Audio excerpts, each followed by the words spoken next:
Roku is a pretty amazing device, and I'm sure you guys already know this, but did you know that you're actually being monitored on this device? Data is being collected and sold to third-party products.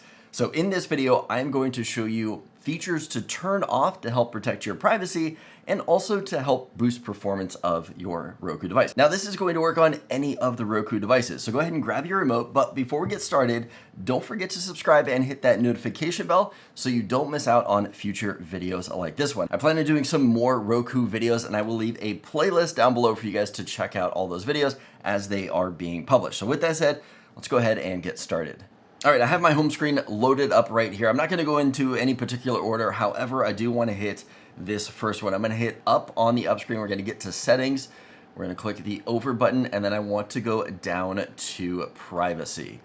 It's gonna be the first one right here. This is going to obviously cover our privacy. Advertising is the first one that we wanna look, and personal ads. This is the one that is going to be collecting the data and giving you personalized ads. Now, if you like personalized ads, that is fine. But just keep in mind, they are monitoring what you're watching, what you're clicking, what you're doing on this device, so that way they can create a profile for you and give you personalized ads.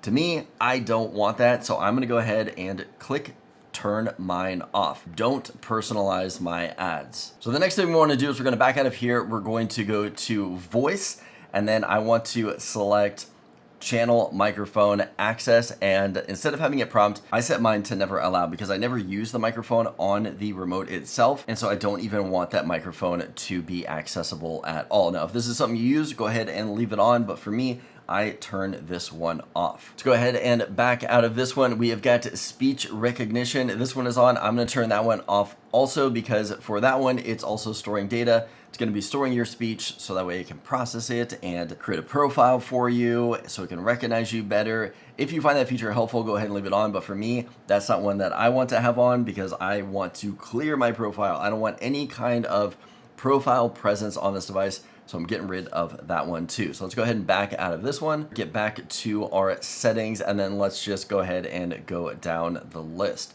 So the next one here, first one, we have got networking. Now, if you guys aren't familiar, I did do another video talking about Roku's tips and tricks where I go through and I talk about a lot of cool things that you can do with Roku. This is not that video. Go ahead and check that one out. I will leave it in the description so you guys can check that one out. It'll also be in the playlist too. But this one right here for networking, I'm gonna go ahead and we are going to click on bandwidth saver. So this one right here, I do have off. But if you do have monitored internet, meaning that you have some kind of internet cap where you can't go over a certain amount and it's gonna start slowing down your internet. Now, I don't have that, so I went and turned mine off. But if you do have that with your internet service provider, where there's some sort of cap, you can go ahead and turn this feature on, and that is going to help you save your bandwidth so you don't hit those caps. But for me, since I have no caps, I'm gonna go ahead and turn mine off. Going down the list here, we have got themes. Now, I've just got the standard Roku theme pack right here, but you can go through and pick a lot of cool different themes. I'm gonna go down here and let's go ahead and select this one. We're gonna say set this theme pack, and it's going to change the background of my Roku and everything it does. And it's also going to change the audio too. So when it's playing audio, it's going to be themed for that. It's a pretty cool thing that you can do. So we've got nautical ones. You can go through here. This one says it's, they're popular theme packs, and look and find one that you want if you want to add a little spice to your setup right here. Here's a new one too. I haven't seen this one before. Let's go ahead and select this one. Changing the theme pack. You can revert, you can remove it. You can do different things to it if you want to. And then let's go ahead and hit the home button, and we have got a new theme there in the back with all of our apps loaded up. All right, I'm gonna hit the up button. We're gonna go back to settings. We're gonna go back to themes, and another one that I wanted to point out, you can change the wallpaper if you want to. If you don't want to actually change the whole theme, you can just change the wallpaper. It looks like we have some featured ones here. If you want to do maybe a holiday themed one, we've got some options there too that aren't going to change the whole theme, but just that wallpaper in the background. Okay, the next one down here is screensavers. This is where you can pick your screensaver that you want. Now, I have noticed that these can lag up your system a little bit, slow it down. So what I like to do is just turn mine off. And that is also too because my TV has a built-in screensaver, so I don't need the redundancy of having two screensavers and this one slowing my system down. If you do want a screensaver, pick something simple like a clock or something like that, but I'm gonna scroll down here. on the side, and we're going to go to screensaver start times. You can disable the screensaver, which is what I like to do, or if you do want to have it up, you have the options of adjusting your timing right there. This is going to help prevent your screen burn-in, if you guys are familiar with that, if you have an LCD TV where there is the potential issue of screen burn-in. So this is going to help with that. If you don't have a screensaver at all on your TV, I would recommend leaving this on, but for me, since my TV automatically turns on a screensaver, I am disabling mine just to help save some resources and help provide my system to run a little bit faster. All right, we are going to back out of this. We have got display type, we have got accessibility. So here is a spot where you can turn on captions on your shows. You can either have it be always on, only on, replay, or off. Now, it can be kind of a cool feature if you do want to have it on replay. So that way, if you do hit the replay button on your remote, meaning it jumps back 10 seconds, that will automatically kick on captions. But that might be kind of annoying too. So here is where you would go to turn off captions if you don't want it to automatically kick on when you do a skip back 10 seconds on your remote. So I'm gonna go ahead and turn my captions off. Let's back out of here. We're gonna go down to audio. We have got our menu volume. So as you are clicking through the menu, we've got all the beeps and the noises. That's something that I preferably don't like. So for me, I'm gonna go ahead and turn that off. By default, you saw it was set to medium.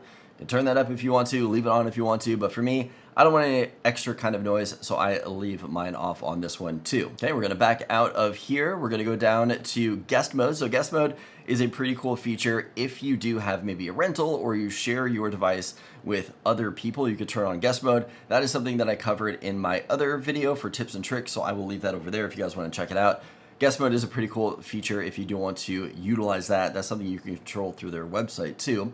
We're gonna go down to home screen. So home screen is what we see. I'm gonna go ahead and hit the home button right here. So this is the home screen. We see all of our options there on the left-hand side for live TV, search, what to watch, featured free. We've got sports, streaming. Maybe you don't want all that stuff. So let's go ahead and go back to settings, and we're gonna go down to home screen.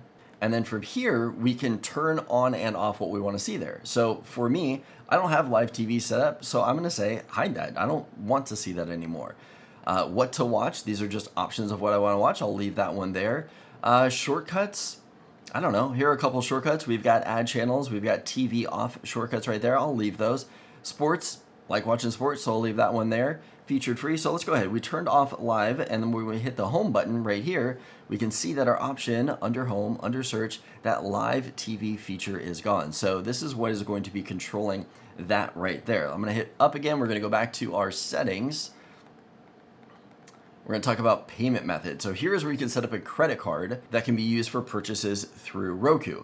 Now, I would not recommend setting up a credit card because let's say you set up a card on here, you want to sign up for Netflix or HBO Max. I mean, I guess it's called Max now. And you use your Roku payment to pay for it. So now instead of it going through the process of Netflix or whatever streaming service you choose, it's going to be going through Roku. So later down the road, when you try to cancel, it may get kind of confusing. You may go to your Netflix account to try to cancel it, but then realize, oh wait, I signed up through Roku. So I would just recommend not setting up any kind of card on here and doing any kind of payment method.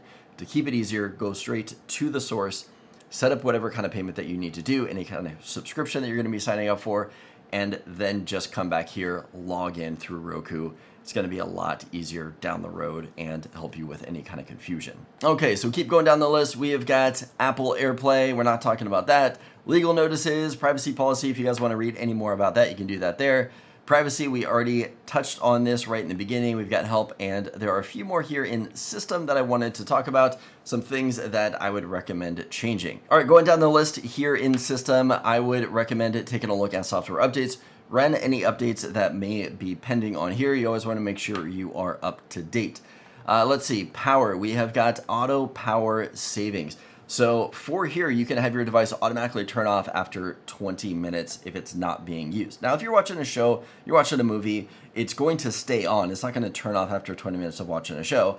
But if you find that you're walking away with some kind of inactivity, you're coming back 30 minutes later and it turned off and you don't want that to happen, here is where you would go to turn this feature off. You can say after 20 minutes of inactivity, turn off my Roku. I'm gonna go ahead and leave this on for myself because I like the option of saving power and not relying on myself to make sure my Roku is turned off. Okay, backing out of here, we've got advanced system settings. So this is where you go if you need to do a factory reset. Maybe you're getting rid of your Roku, maybe you're giving it to somebody else, you want to factory reset it, or maybe you're just having an issue with it. Maybe it's bugging out on you. Here is where you would do a factory reset. We can also do a network connection reset, control my mobile app. We've also got advanced display settings. So this is where you would go to change all of those settings. So getting all those features turned off is great, but you know what's even better than that? Free stuff. That is why I recommend you guys checking out this video right here talking about all the free content that you can get on your Roku device. If this video is helpful, give it a thumbs up. Let me know that you liked it. As always,